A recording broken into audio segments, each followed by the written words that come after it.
எல்லாருக்கும் வணக்கங்க. இன்றைக்கி வந்து கிராமத்து ஸ்டைலில் மீன் குழம்ப சின்ன வெங்காயம்லாம் சேர்த்து நல்லா ஃப்ரெஷ்ஷாக மசாலா அரைச்சி கம்மியான டைமில் தக்காளியெல்லாம் எதுவுமே போடாமல் எப்படி பண்ணலாம் அப்படின்னு பார்க்கலாம்.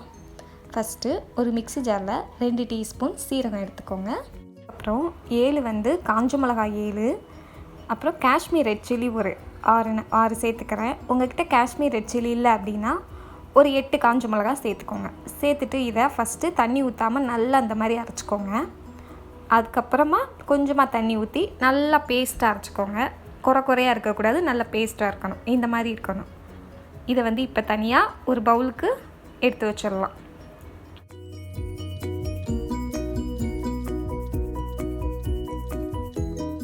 அடுத்ததாக ஒரு 10 சின்ன வெங்காயத்தை இந்த மாதிரி கட் பண்ணி அதையும் லைட்டாக தண்ணி ஊற்றி நல்லா பேஸ்ட்டாக அரைச்சிக்கிட்டேன். அரைச்சிட்டு நம்ம வந்து மிளகா அரைச்சி வச்சுருக்கோம் இல்லையா, அதையும் அதில் சேர்த்து ஊற்றிடலாம். மிக்ஸி அதில் கொஞ்சம் தண்ணி ஊற்றி நல்லா மிக்ஸ் பண்ணி அதையும் சேர்த்துக்கோங்க, அந்த தண்ணியையும். அப்புறம் ஒரு சின்ன எலுமிச்சம்பழம் சைஸ் அளவு புளியை நல்லா கரைச்சி எடுத்து தனியாக வச்சுக்கோங்க. இப்போ இதை நல்லா மிக்ஸ் பண்ணதுக்கப்புறமா ஒரு எந்த பாத்திரத்தில் நம்ம மீன் குழம்பு பண்ண போகிறோமோ அதில் ஃபஸ்ட்டு மீன் எடுத்துக்கோங்க. நான் நல்லா வஞ்சரம் மீன் எடுத்துருக்கேன், 2 பெரிய பீஸ். இது வந்து ஒரு 2 பேர் நல்லா சாப்பிட்லாம், அந்தளவுக்கு நான் குழம்பு வைக்கிறேன். இப்போ நம்ம கரைச்சி வச்சுருக்கோம் இல்லையா புளி, இதை ஃபஸ்ட்டு சேர்த்துக்கலாம். புளி தண்ணியை இந்த மாதிரி நல்லா சேர்த்ததுக்கப்புறமா நம்ம வந்து சீரகமும் வத்தலும் சேர்த்து அரைச்சி அந்த பேஸ்ட்டை இந்த மாதிரி சேர்த்துக்கோங்க. கொஞ்சம் கம்மியாக கொஞ்சம் மிச்சம் வச்சுருங்க, ஏன்னா நம்ம டேஸ்ட்டு பார்த்துட்டு கடைசி இன்னும் கொஞ்சம் தேவைன்னா சேர்த்துக்கலாம். இப்போ குழம்புக்கு தேவையான உப்பு சேர்த்துட்டு கையை வச்சு இந்த மாதிரி நல்லா மிக்ஸ் பண்ணிக்கோங்க. ஒருவேளை உங்களுக்கு கை எரியும் அப்படின்னா நீங்கள் கரண்டி வச்சு மெதுவாக மிக்ஸ் பண்ணிக்கோங்க.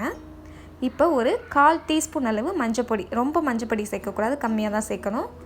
அப்புறமா நான் ஒரு 1.25 குழிக்கரண்டி அளவு நல்லெண்ணெய் சேர்த்துக்கிறேன். அதாவது ஒரு 3-4-5 டேபிள் ஸ்பூன் அளவு நல்லெண்ணெய் சேர்த்துட்டு இந்த மாதிரி நல்லா மிக்ஸ் பண்ணி விட்டுக்கோங்க. ரொம்ப கரண்டி வச்சுக்கிட்டோம்னா மீன் வந்து பிரிஞ்சிரும், அதனால் இந்த மாதிரி கையிலேயே இந்த மாதிரி கலக்கி விட்டுக்கோங்க. இப்போ ஸ்டவ் ஆன் பண்ணிவிட்டு ஹை ஃப்ளேமில் நல்லா மூடி வச்சுட்டு ஒரு 5 நிமிஷம் கொதிக்க விடுங்க மீன் குழம்ப. இப்போ 5 நிமிஷம் ஆயாச்சு, பாருங்கள் நல்லா கொதிச்சு வந்திருக்கு. இந்த டைம்லேயும் இந்த மாதிரி நல்லா கிண்டி விட்டுக்கோங்க. கையை வச்சு இந்த மாதிரி நல்லா சுற்றி விட்டுக்கோங்க பாத்திரத்தை. இப்போ திரும்ப மூடி வச்சுட்டு ஒரு 10 நிமிஷம் மீடியம் ஃப்ளேமில் வச்சோம்னா இந்த மாதிரி நல்லா எண்ணெயெல்லாம் பிரிஞ்சு சூப்பராக மீன் குழம்பு ரெடி ஆயிடுச்சு நமக்கு. அவ்வளோதான், 1/4 மணி நேரத்தில் நமக்கு மீன் குழம்பு ரெடி ஆயிடுச்சு. ஸோ இதை நீங்கள் கண்டிப்பாக செஞ்சு பாருங்கள், டேஸ்ட்டாக இருக்கும். செஞ்சு பார்த்துட்டு எனக்கு எப்படி இருக்குன்னு சொல்லுங்கள். கலாஸ் கிச்சனுக்கு சப்ஸ்கிரைப் பண்ணுங்கள். தேங்க்யூ.